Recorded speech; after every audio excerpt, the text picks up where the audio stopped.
Hello, I'm Jeremy, and welcome to another episode of Jeremy U's Reviews, where mistreated movies get a second chance. I don't really have any experience with Ari Aster. I never saw Hereditary. I've seen bits of Midsommar, and it did not look like my thing. And the less said about The Strange Thing About the Johnsons, the better. However, I was really excited for Ari's third outing, Beau Is Afraid. The trailers made it look like an incredibly surreal and trippy dark comedy / horror, and it was produced by A24, who made two of my favorite movies of last year.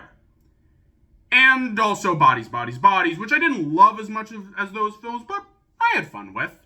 And after seeing Beau Is Afraid, I can certainly say that my expectations were met. Beau Is Afraid is an incredibly bonkers, surreal, funny, and beautiful film that I had a blast with. I do have one part that I sort of have an issue with, but it involves major spoilers, and I have far more positive than negative to say about this film, so I'll save that for later. For now, let's talk about what I liked, starting with easily the best part, Joaquin Phoenix as the title character. Like with Ari Aster as a director, I don't have that much experience with Joaquin Phoenix as an actor. Although I did see bits of and pieces of him in that Joker movie from 2019 that everyone either thinks is one of the best films of the 2010s or insanely overrated. No, seriously. Find a review of Joker 2019 that doesn't express one of those two sentiments. And from what I've seen, he did pretty well in that film. But oh my god, Phoenix kills it as Beau Wasserman. Beau essentially serves as the audience surrogate, with both us and Beau being taken on this absurd, surrealist journey, and Phoenix captures this insanely well. His performance is just so heart-wrenching and emotional, allowing us to feel legit sympathy and empathy towards Beau without it ever feeling manipulative. There were points of the movie where I just wanted to walk into the screen and just give this poor man a hug. Phoenix sold the emotion that well. I swear, if Phoenix doesn't win Best Actor at the next Oscars for this movie, I am going to riot. I mean, not really, but you get my point. But Beau isn't a character just carried by an amazing performance. Even on his own, Beau Wasserman is a very well executed and enjoyable character.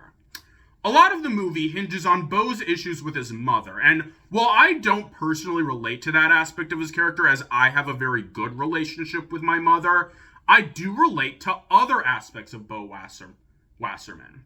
Throughout the movie, Beau feels lost, desperately trying to hold on to the last shred of stability as everything falls apart, both in his life and through the surreal WTF-ery that he's dealing with. And I relate to that so hard. There have been various moments in my life where I felt like everything was crumbling down, that so much stuff is just coming at me all at once and that I'm never going to be able to figure it out. And the character of Beau Wasserman is a perfect personification of this.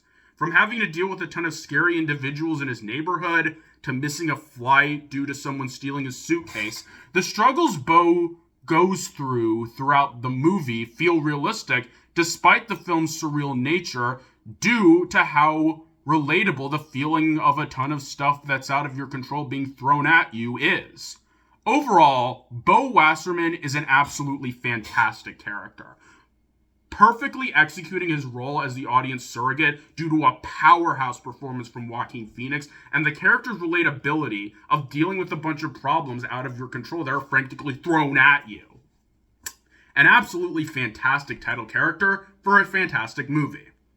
As for the others, there are only 4 non-Beau characters I can really talk about, as the rest either don't appear long enough to leave an impact on the story, or the mere act of talking about them would lead to spoilers, which I'm not ready to give yet. Those characters are Roger, Grace, Tony, and Jeeves. Starting off with Roger and Grace, there are a couple that take Beau in when he's injured, and they're both solid. Amy Ryan and Nathan Lane are both really good in their respective roles, able to put up a caring appearance, but still feeling like there's something off with them. As for Jeeves, he's genuinely interesting. The dude is a veteran who served with Roger and Grace's son, who died in the war. And because of this, Jeeves is clearly suffering from some kind of trauma. And where with Roger and Grace you have a sneaking suspicion that something's off with them, Jeeves, it's obvious from the get-go that this dude is cuckoo crazy. And the way Grace uses Jeeves as, like, essentially an attack dog to find Beau once she turns on him is genuinely interesting. All in all, a really cool character. Which is more than I can say for Tony, who, I'm not going to mince words, is the worst character in the movie. Like, I get that we're supposed to hate Tony, but that doesn't excuse the fact that she's still horrible. Every time that Tony's on screen, she spends her time either being annoying or adding unnecessary baggage to Beau's situation, and every time she shows up, the movie slightly dips in quality. The only thing I like about this character is Kylie Rogers' performance, as she does a pretty good job. But yeah, overall, Tony's an annoying character that you could take out and lose in literally nothing. She's not enough to ruin the movie, but she does slightly lessen it. Moving on, the humor and visuals are also fantastic. Where the humor in Bucket Detective is very macabre and grotesque, and the humor in Death to Smoochie is more light with a few dark elements, Beau Is Afraid falls somewhere in the middle. The comedy in Beau Is Afraid isn't really laugh-out-loud funny, but there are some humorous moments, mostly focusing on funny lines in absurd situations. It's not amazing by any means, but it's pretty good and gets the job done. And the visuals are friggin' gorgeous. Beau Is Afraid is the kind of movie that needs to be seen in theaters, or at the very least on a massive screen. There are so many really cool and creative shots, with easily the best being the scene of Beau stuck in this play world. It's so visually striking, creative, and shows an interesting contrast between Beau and this fake world, and adds some cool context and hidden meanings to the overall story. Also, one minor nitpick. While staying at Roger and Grace's house, Grace tells Beau to flip to channel 78, and he sees that the TV is broadcasting him in the house right now. And when he presses the fast forward button, Beau later sees later events in the movie play out on this TV screen. This is literally never explained. Like, I know it's a minor thing, but I think it would have been cool to see what this TV meant and how it played into the overall story. And now, let's talk about the ending. Remember earlier when I said that there was a part of Beau Is Afraid that I sort of had an issue with? This is it. This ending is so bizarre, out of left field, and such a big-lipped alligator moment that it genuinely left me gobsmacked in both a good and bad way. Now, ordinarily, I try to make my reviews as spoiler-free as possible so that you can see these movies with a clear mind. But right now, I can't. I have to describe this ending in its entirety for you to understand how bonkers it is. If you don't want to get spoiled, go here. Otherwise, keep watching and keep in mind that I am not making anything up. All of this happens in the movie. Ready? Okay, let's get started.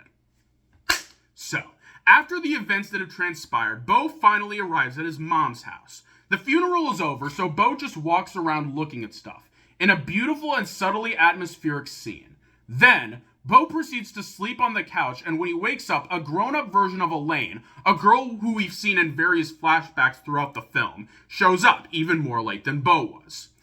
Beau and Elaine begin to reconcile, and then they go into Beau's mother's room, and have sex in a scene so awkward I actually had to leave during it. But after this sex scene is where things get weird. After the sex, Elaine dies, and it's revealed that Beau's mom, Mona, was never dead, and that the body we thought was Beau's mom was actually a housekeeper named Martha.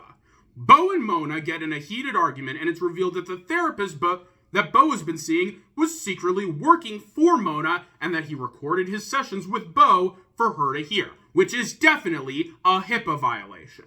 Then, Mona locks Beau in her attic, and it's revealed that Beau has a secret twin brother, and that Beau's father is actually a giant monster that looks like a penis.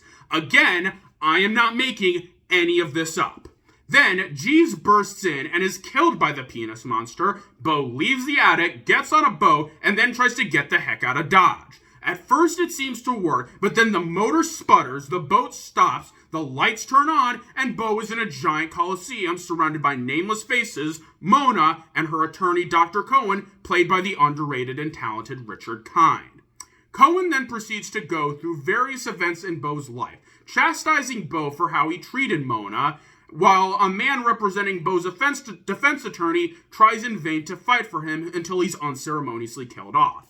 Beau then discovers that he's stuck in the boat, which as the scene has gone on, the motor has continually spun until it caught on fire. The boat then explodes and capsizes, drowning Beau, and the credits proceed to roll without any music as Mona, Cohen, and the nameless faces slowly leave the Coliseum. And at first I thought, wait a minute, maybe this is a fake out end credits, like in Everything Everywhere All at Once. That can't possibly be how it ends. So I waited and waited as the credits kept rolling without any irony. But then, as the credits kept rolling, the lights in my theater turned on, confirming that yes, this is the actual ending. What? Yeah, my thoughts exactly, Cat Icarus. What? This ending feels like halfway through writing the movie, Ari Aster just snorted a whole bunch of crack, wrote down some ramblings on a cocktail napkin, and was like, done, here's how we're ending this thing. It's somehow both unbelievably insane and incredibly anticlimactic, because it simultaneously throws all these insane twists and turns at you, while not really resolving anything. We don't even know if Beau is really dead. Like, yeah, he drowned, but it's not like we saw his body, and we still don't know what that means for him. But at the same time, there is also a part of me that not really likes this ending, but appreciates it. Throughout the movie, I was really excited to see how everything would play out, and I can't really say it was underwhelming. Unlike Smiley Face, which had a fitting but anticlimactic ending, or Lightyear that had an ending that was straight up camel poop, the ending to Beau Is Afraid, while far from perfect, is at the very least enjoyable in its crazy WTF-ery. Far from a great ending, but there is a part of me that likes it. Overall, Beau Is Afraid is absolutely fantastic. I can definitely understand why people like Rambo Rap for Life absolutely hate this movie, and people like Adam Does Movies have no idea what to make of it. But I absolutely loved Beau Is Afraid, due to its unrelenting creativity, grand ambition, potent atmosphere, creative visuals, enjoyable relatability, and solid acting, especially from its lead. And the only real negatives, aside from Tony and the ending, are pretty much minor nitpicks that don't really have any effect on my enjoyment of the film. Unless you don't have patience for long movies, experience anxiety, or don't have a tolerance for huge amounts of weirdness, I highly recommend checking out Beau Is Afraid. It's an incredibly flawed but enjoyably ambitious and cool film that makes me genuinely excited for what Ari Aster cooks up next. Great movie, check it out. And that's it. Comment below your thoughts on Beau Is Afraid and Ari Aster, and let me know what are some 2023 movies you liked. Till next time, this is Jeremy, ending our broadcast day. Adios.